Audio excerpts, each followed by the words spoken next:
बड़ी अपडेट निकल के सामने आई है। जैसे कि हमने पिछले वीडियो में छत्तीसगढ़ सीआरपीएफ बस्तरिया बटालियन की भर्ती के बारे में बात किया था, जिसकी नोटिफिकेशन अभी जारी हो चुका है, जिसके बारे में हम आपको विस्तार से जानकारी देंगे कि किस तरह भर्ती प्रक्रिया है, क्या है, उसके मापदंड, उसके फीस के बारे में जानेंगे, उसके क्वालिफिकेशन के बारे में जानेंगे और उसका आवेदन पत्र के बारे में जानेंगे कि इस तरह ये भर्ती प्रक्रिया होने वाली है, उसके बारे में पूरी चर्चा करेंगे। नमस्कार, मैं हूं भोलाराम ध्रुव।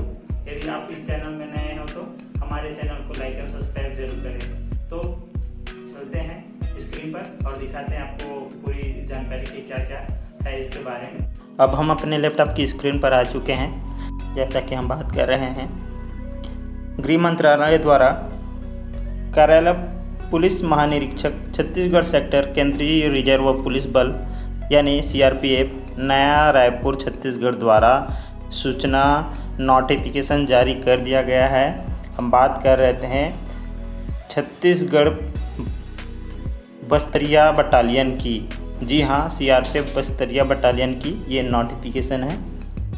और ये पहला पॉइंट देखते हैं। सीआरपीएफ में सिपाही सामान्य ड्यूटी जीडी पुरुष वर्ग के 400 पदों को भरने के लिए छत्तीसगढ़ राज्य के बीजापुर, दंतेवाड़ा और सुकमा जिले के आंतरिक या दूरस्थ क्षेत्रों के मूल निवासी पुरुष युवाओं से आवेदन आमंत्रित किए गए हैं।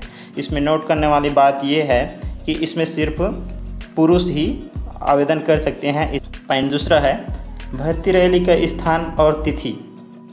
जिले का नाम बीजापुर, इसमें इसका स्थान है बीजापुर में का है बीजापुर स्टेडियम, बीजापुर छत्तीसगढ़ में होगा। और दूसरा है केंद्रीय रिजर्व पुलिस बल कैंप आवापल्ली, जिला बीजापुर छत्तीसगढ़ में होगी। और इसका दिनांक और समय है 10/10/2022 से 22/10/2022 तक होनी है, सुबह 8 बजे से 12 बजे तक। ये तीनों जिला के लिए ये समय और तारीख यही रहेगी। और दंतेवाड़ा के लिए स्थान जिला रिजर्व पुलिस लाइन कारली दंतेवाड़ा में इसका रखा जाएगा। सुकमा में वही जिला पुलिस लाइन उसामी पारा धान मंडी के निकट, सुकमा छत्तीसगढ़। दूसरा रहेगा 219 बटालियन सीआरपीएफ केंद्रीय पुलिस रिजर्व बल इंजीराम कोंटा, सुकमा छत्तीसगढ़ में इसकी भर्ती प्रक्रिया वहाँ उस स्थान पर की जाएगी। और इसका रिक्तियाँ देख लेते हैं। इसके रिक्तियाँ कितने हैं? सिपाही सामान्य ड्यूटी पद के लिए जिलेवार रिक्तियों की पुरुष वर्ग के लिए है। जिला बीजापुर के लिए देखेंगे, पुरुष 128, दंतेवाड़ा 144, सुकमा के लिए 128। टोटल 400 पदों पर भर्ती होनी है। और इसमें महत्वपूर्ण बात यह है, नोट लिखा गया है, एक बार देख लेंगे। रिक्तियाँ विशेष रूप से अनुसूचित जनजाति यानी एसटी पुरुष वर्ग के लोगों के लिए ही मान्य होगी। यानी ग्रामीण क्षेत्र या नगरीय निकाय के जो इन तीनों जिलाओं के पुरुष वर्ग के एसटी वर्ग के लोगों को ही भर्ती प्रक्रिया में दिया जाएगा। इसका चौथा देखेंगे, अधिवास का जिला। पहला पॉइंट है, उम्मीदवारों को अनुसूचित जनजाति यानी एसटी श्रेणी से होना चाहिए और छत्तीसगढ़ राज्य के निम्नलिखित जिलों से संबंधित होना चाहिए। पहला बीजापुर, दूसरा दंतेवाड़ा, तीसरा सुकमा। यहाँ के आप निवासी होने चाहिए।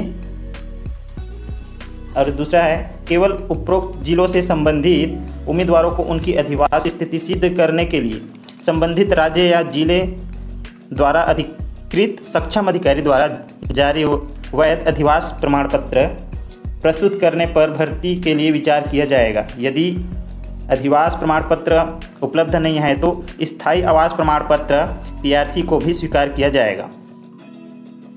यानी आप वहाँ के लिए एसटी वर्ग के हैं, इसके लिए आपको स्थायी जाति निवास प्रमाण पत्र के भी या जिले की अधिवास प्रमाण पत्र दिखा के आप वहाँ इस भर्ती प्रक्रिया में सम्मिलित हो सकते हैं। अब इसकी वेतन भत्ते और अन्य सुविधाएं के बारे में बात करेंगे। 7वें केंद्रीय वित्तीय आयोग सीपीसी के अनुसार वेतन पे मैट्रिक्स का वेतन पे लेवल 3 यानी 21,700 से लेकर 69,100 के बीच। इसके अलावा पद पर समग्र समय पर केंद्रीय रिजर्व पुलिस बल के लिए लागू महंगाई भत्ते, विभिन्न अन्य भत्ते दिए होंगे। यानी जो वेतन के अलावा आपकी दैनिक वेतन, डीए वगैरह जो भी अन्य भत्ते हैं वो आपको लागू होंगे। छठवां है पात्रता मानदंड का शैक्षिक योग्यता क्या है देख लेते हैं। केंद्र या राज्य सरकार द्वारा मान्यता प्राप्त स्कूल से न्यूनतम 8वीं उत्तीर्ण होना चाहिए। यदि आप केंद्र या राज्य सरकार द्वारा से आप 8वीं पास हैं तो आपको इस भर्ती प्रक्रिया के लिए आप योग्य हैं। साथ ही उम्मीदवारों को गोंडी हल्बी भाषा का लेखन या बोलने का ज्ञान होना चाहिए। आप वहाँ के निवासी हैं तो आपको गोंडी और हल्बी भाषा में बोलने व लिखने के लिए ज्ञान होना चाहिए। साथ ही केंद्रीय पुलिस बल में बाद में मैट्रिक्स या समकक्ष शिक्षा प्राप्त करने में उनका मार्गदर्शन या सहायता करेंगे। ये रंगरूट 10वीं पास, मैट्रिक या समकक्ष की निर्धारित न्यूनतम शैक्षणिक योग्यता प्राप्त करने के बाद ही स्थायी किए जाएंगे, सेवा में स्थायी किए जाएंगे। यानी आप जब तक के 10वीं पास नहीं कर लेते तब तक आप परीक्षा अवधि समाप्त नहीं कर लेते। इस चीज़ का आप लोग ध्यान रखेंगे। साथ ही इसका आयु सीमा क्या है देख लेते हैं। उम्मीदवार की आयु अनुसूचित जनजाति उम्मीदवारों के लिए 5 वर्ष की छूट सहित 1/8/2022 को 18 से 28 वर्ष होनी चाहिए। यानी 1 अगस्त 2022 को आप 18 से 28 वर्ष के बीच हो गए होंगे तो आप इसके लिए एलिजिबिलिटी हैं, आप इस परीक्षा में आप भाग ले सकते हैं। साथ ही शारीरिक मानक देखते हैं। पीएचडी क्या है, पुरुष वर्ग के लिए है। इसका न्यूनतम ऊंचाई है 153 सेंटीमीटर, छूट के बाद सीना है न्यूनतम 74.5 सेंटीमीटर, न्यूनतम विस्तार 5 सेंटीमीटर। यानी आपकी सीना जो है 74.5 सेंटीमीटर है और साथ में फुलाने पर 5 सेंटीमीटर और होनी चाहिए, बढ़नी चाहिए। और वजन है ऊंचाई के अनुरूप मानक के अनुपात 10% कम होना चाहिए। यानी आपकी जितनी हाइट है उससे 10% कम होने चाहिए। अब देखते हैं अपील क्या कर सकते हैं। आप महानिरीक्षक डीआईजी अपीली प्राधिकारी होंगे जिनके पास पीएचडी के विरुद्ध अपील प्रस्तुत की जा सकती है। यानी आप इन पीएचडी वाले जो है आप ऊंचाई, सीना या वजन के लिए आप इनके पास आपकी कुछ अपीलें हैं वो आप उप महानिरीक्षक डीआईजी के पास अपील कर सकते हैं। साथ ही इनकी शारीरिक दक्षता क्या है, पीटी देखते हैं। दौड़ रहेगा आपका 24 मिनट में 5 किलोमीटर, यानी आप 24 मिनट में 5 किलोमीटर की दौड़ रहेगी, उसमें आपको भाग लेने पड़ेगी। साथ ही इसमें चिकित्सा परीक्षा या समीक्षा परीक्षा लिया जाएगा। केवल उन्हीं उम्मीदवारों को जिन्होंने कट ऑफ अंक से अधिक प्राप्त किए हैं उन्हें चिकित्सा परीक्षा के लिए बुलाया जाएगा। यानी आप इस परीक्षा में भाग लेते हैं तो आप निर्धारित मापदंडों को से अधिक अंक प्राप्त करते हैं तो केंद्रीय रिजर्व बल पुलिस मानकों के अनुसार की जाएगी। साथ ही गृह मंत्रालय के दिशा निर्देश के अनुसार गुदाई, टैटू, ध्यान देंगे गुदाई और टैटू जो है मान्य नहीं था पहले आर्मी और सीआरपीएफ में, जो अब किसी भी उम्मीदवार को चिकित्सीय रूप से अयोग्य घोषित नहीं किया जाएगा। ये गृह विभाग मंत्रालय द्वारा से दिशा निर्देश जारी किया गया है। आपके हाथ में टैटू या शरीर में टैटू है तो आप अयोग्य घोषित नहीं किए जाएंगे, इस बात का ध्यान रखेंगे। इसका आवेदन प्रक्रिया है, ये सबसे महत्वपूर्ण, आप इसको ध्यान से देखेंगे। संबंधित रैली केंद्रों पर इच्छुक उम्मीदवार से बोर्ड द्वारा निर्धारित प्रारूप में आवेदन एकत्र किया जाएगा। बड़े अक्षरों में मुद्रित या टंकित साफ हस्तलिखित आवेदन निर्धारित प्रोफार्मा परिशिष्ट क ए में A4 आकार के कागज़ पर नीले या काले पेन से भरना होगा और रैली केंद्र में जमा करना होगा। आवश्यक स्थिति में केंद्रीय रिजर्व पुलिस बल द्वारा रैली केंद्र पर रिक्त आवेदन प्राप्त प्रपत्र उपलब्ध कराए जाएंगे। यानी आप इस परीक्षा की जो फॉर्म है उसको आप हाथ में एक A4 साइज के कागज़ में लिख के ले जा सकते हैं, या फिर केंद्रीय रिजर्व पुलिस बल द्वारा वहाँ पर आपको आवेदन पत्र उपलब्ध करवाए जाएंगे। उसमें आपको स्पष्ट रूप से अपने नाम, पिता का नाम आपको भरना होगा। मैं नीचे में उसका प्रोफार्मा आपको दिखाऊंगा। इसको अपने नज़दीकी स्टेशनरी में आप जाकर फ़ोटोकॉपी निकलवा सकते हैं। तो अभी नीचे मैं उसको दिखाऊंगा। और इसका आवेदन शुल्क है, कोई आवेदन शुल्क नहीं लिया जाएगा, यानी बिल्कुल फ्री है ये। 9वां है आवेदन कैसे करें। उम्मीदवार को अपने आवेदन पत्र सभी दस्तावेजों की मूल और फोटोकॉपी 4 पासपोर्ट आकार के फ़ोटो और आधार कार्ड के साथ दी गई तिथि पर निर्दिष्ट स्थान पर रिपोर्ट करना होगा। दस्तावेजों की सूची इस प्रकार होगी।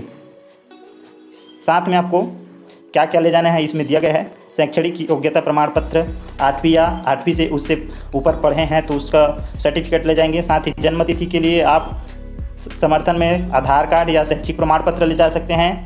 निर्धारित प्रोफार्मा में अनुसूचित जनजाति ST प्रमाण पत्र यानी स्थायी प्रमाण पत्र ले जा सकते हैं, और अधिवास प्रमाण पत्र, डोमिसाइल सर्टिफिकेट या अस्थायी आवासीय प्रमाण पत्र, परमानेंट रेसिडेंशियल सर्टिफिकेट, और साथ ही आधार कार्ड भूलें ना। और साथ ही 4 पासपोर्ट आकार के फ़ोटो रख लेंगे। इसको आप ध्यान में रखेंगे। भर्ती प्रक्रिया में आप भर्ती स्तर पर जाएंगे तो इसकी जानकारी होनी चाहिए। ये 10वां है लिखित परीक्षा। जिन उम्मीदवारों को PST या PET में योग्य घोषित किया जाएगा उन्हें निर्धारित तिथि और स्थान पर लिखित परीक्षा के लिए बुलाया जाएगा। लिखित परीक्षा पर 2 पेपर होंगे। आप इसके लिए आपके फिजिकल के होने के बाद जब दौड़ हो जाएगी उसके बाद 2 पेपर होनी है। इसमें पहले पेपर में गैर OMR आधारित वस्तुनिष्ठ के बहुविकल्पी प्रश्न शामिल होंगे, यानी ऑब्जेक्टिव क्वेश्चन होंगे। और पहला क्वेश्चन जो है 100 अंकों का होगा, जिसमें 100 प्रश्न होंगे, यानी एक क्वेश्चन 1 नंबर का होगा। प्रश्न पत्र की अवधि 2 घंटे की होगी। इसको आप नोट कर लेंगे। लिखित परीक्षा का प्रथम पत्र हिंदी देवनागरी लिपि अंग्रेजी भाषा में तैयार सेट किया जाएगा।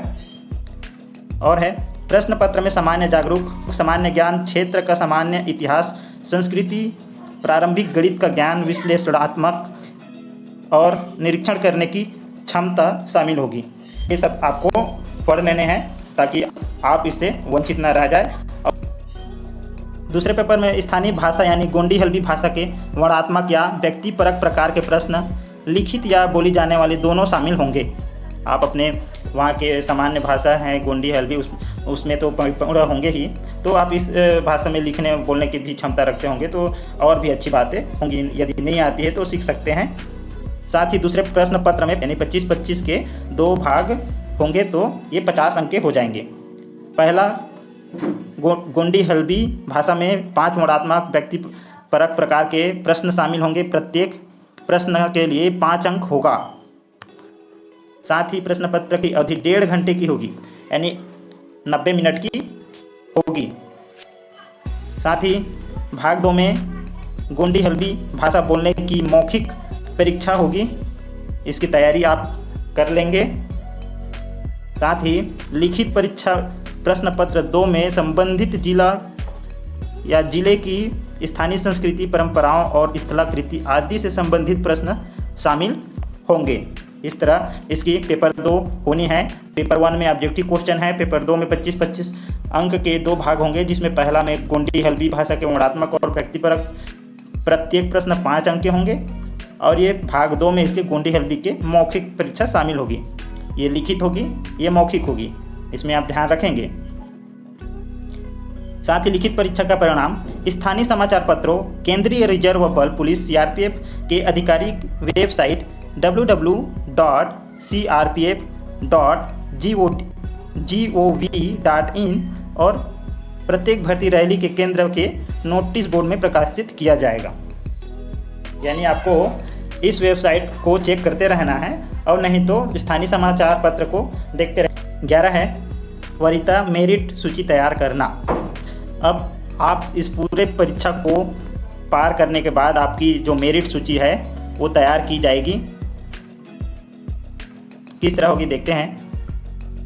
उम्मीदवार को प्रत्येक पेपर में उत्तीर्ण होना चाहिए और लिखित परीक्षा उम्मीदवारों द्वारा कुल प्राप्त अंकों के आधार पर जिलेवार वरीयता यानी मेरिट सूची तैयार किया जाएगा।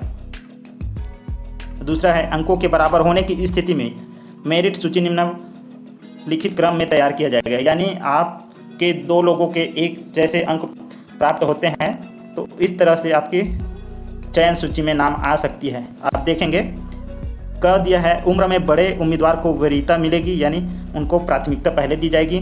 कहा है यदि बराबरी टाई अभी भी बनी रहती है, यदि आप दोनों उम्र में बराबर है तो इसे अंत में नामों के अंग्रेजी वर्णमाला क्रम का हवाला देकर हल किया जाएगा। अर्थात जिस उम्मीदवार का नाम वर्ण क्रम में पहले आने वाले अक्षर से शुरू होता है उसे वरीयता मिलेगी।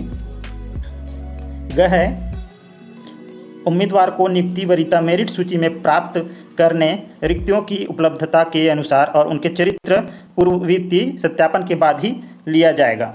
इसको ध्यान रखेंगे, अच्छी तरह से देख लेंगे, फिर उसके बाद ही फॉर्म भरेंगे कि आप इसके लिए एलिजिबिलिटी है कि नहीं। अब 12वां क्रमांक देखते हैं अन्य शर्तें इसके और क्या शर्त हैं। आवेदन जमा करने और उम्मीदवारों के पंजीकरण के बाद ऊंचाई फीता बार परीक्षण पीईटी पीएचटी और पहचान प्रक्रिया एक साथ अर्थात उसी दिन पूरी की जाएगी। अतः उम्मीदवारों से विधिवत रूप से रिपोर्ट करने की आशा की जाती है। आपके लिए उसी दिन ऊंचाई वगैरह जो है आपकी पहचान प्रक्रिया सभी प्रक्रिया एक ही दिन किए जाएगी। साथ ही पीएचटी या पीईटी योग्य में अर्हता प्राप्त उम्मीदवारों का विवरण उसी दिन प्रत्येक रैली केंद्र के नोटिस बोर्ड पर उपलब्ध किया जाएगा। यानी आप उस दिन इस भर्ती प्रक्रिया में पास होते हैं तो आपका नोटिस बोर्ड में वहाँ नाम आ जाएगा। लिखित परीक्षा की तिथि और स्थान की सूचना भी नोटिस बोर्ड पर दी जाएगी। यानी उसी दिन आपको पता चल जाएगा कि इस भर्ती प्रक्रिया की परीक्षा कब होनी है, लिखित परीक्षा कब होनी है। साथ घ है प्रत्येक भर्ती रैली केंद्र का हेल्पलाइन नंबर निम्नानुसार होगी। इसका हेल्पलाइन नंबर है भर्ती केंद्र का बीजापुर का है नियंत्रण कक्ष नंबर 6264915190। साथ ही दंतेवाड़ा का नियंत्रण कक्ष का है 6266562424 है और सुकमा जिले का नियंत्रण कक्ष का नंबर रहेगा 07864299016 रहेगा। साथ ही आप भर्ती प्रक्रिया के दौरान किसी भी चोट के लिए केंद्रीय पुलिस बल जिम्मेदार नहीं होगा। यदि आप भर्ती प्रक्रिया के दौरान किसी भी प्रकार से चोटिल होते हैं तो उसकी सीआरपीएफ को कोई जिम्मेदारी नहीं होगी, उसकी जिम्मेदारी आप स्वयं होंगे। इस तरह इसकी पूरी जानकारी आपको मैंने दे दिया है। आप उसको एक बार नहीं 2 बार इस वीडियो को देखिए ताकि अच्छे से समझ में आए और साथ ही इसमें जो पेपर हैं उसको कैसे भर के जाने हैं, उसका जो आवेदन पत्र है उसको मैं इसमें दिखाने वाला हूँ। इसको आप स्क्रीनशॉट ले कर आप किसी भी नज़दीकी फोटोकॉपी सेंटर में निकाल सकते हैं या साथ ही आप A4 साइज पेपर में आप इसको हाथ में लिख कर ले जा सकते हैं अपने स्वयं के हस्तलिखित। और साथ ही यदि आपके पास अवेलेबल नहीं होगी तो सीआरपीएफ द्वारा वहाँ पर अवेलेबल कराया जाएगा। यदि नहीं कराई जाती है तो आपको अपने से पहले से ही लिख के ले जाए तो ज़्यादा अच्छा रहेगा। और साथ ही फ़ोटो को ध्यान रखेंगे और जो मैंने दस्तावेज बताए हैं उन सबको लेकर जाना है आपको। केंद्रीय रिजर्व पुलिस बल में सिपाही सामान्य ड्यूटी पुरुष के पद पर दक्षिण छत्तीसगढ़ राज्य के 3 जिलों अर्थात बीजापुर दंतेवाड़ा और सुकमा के आंतरिक या दूरस्थ क्षेत्रों की भर्ती प्रक्रिया के लिए आवेदन पत्र। पहला है कॉलम है, इसमें आप नाम भरेंगे जैसा कि आपके विद्यालय आपके अंक सूची में लिखा गया है। आपके पिताजी का नाम, आपके माताजी का नाम, साथ ही अपने जाति वर्ग का नाम लिखेंगे। यहाँ अनुसूचित जनजाति है तो हाँ टिक लगाएंगे। यहाँ राष्ट्रीयता है भारतीय और राज्य का नाम है छत्तीसगढ़, यहाँ पर है ही। जो जिले के हैं वो जिले का नाम लिखेंगे, अधिवास या जिला।